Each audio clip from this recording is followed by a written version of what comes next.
Delmarva Almanac presents Gardening on Delmarva with Scott Duncan, Spring 2014. I'm sure I'm not the only Delmarva gardener or farmer who wondered if winter would ever end or if we would have any kind of a spring season before hot summer temperatures arrived. The very cold weather and frequent snowstorms significantly delayed preparations for spring planting this year, and then abundant rains turned my garden plots into giant mud puddles.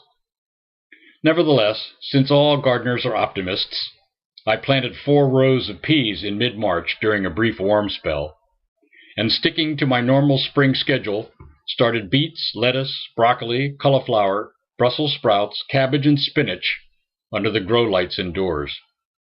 Outside, everything else is on hold until we finally see some normal temperatures and drier weather. The extended cold placed additional stress on my bees, too. In early February, when we enjoyed a few warm days, both hives were active. But by the end of the month, it was clear that one of them was not well, and further investigation proved that the queen was gone and the hive was down to just a handful of bees. The remaining hive survived. It has been a trying time for beekeepers all over the peninsula. At the Lower Eastern Shore Beekeepers Association meeting in March, some members with large apiaries reported losing 40% of their hives over the winter. And it's not just the garden and the bees that suffered. What about all the other chores we ought to be getting to at this time of year? For example, there's the garden shed.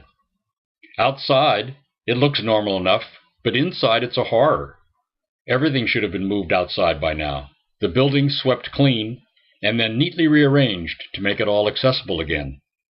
I'll bet there are lots of people with a long to-do list of activities that should have been completed weeks ago.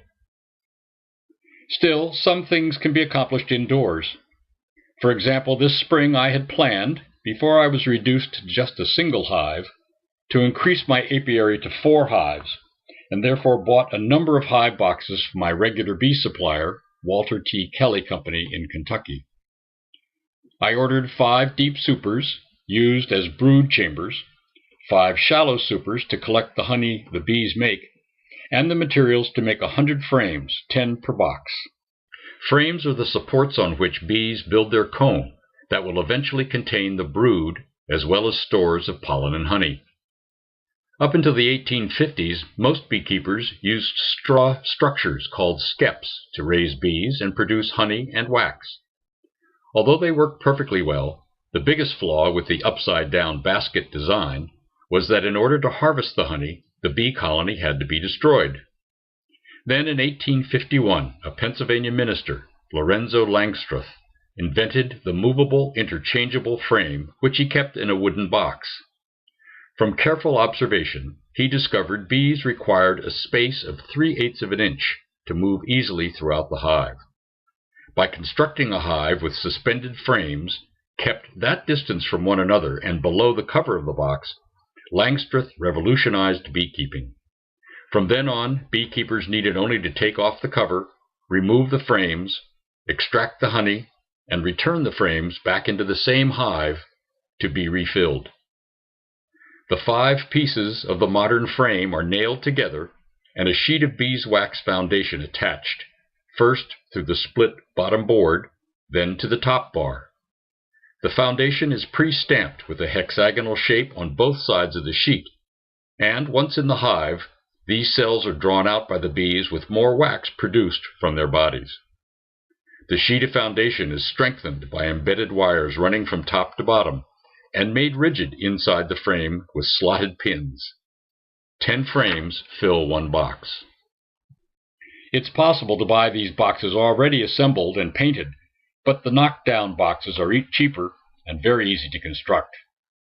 I spent several of the days waiting for nicer weather, putting these boxes together, painting them, and assembling the frames.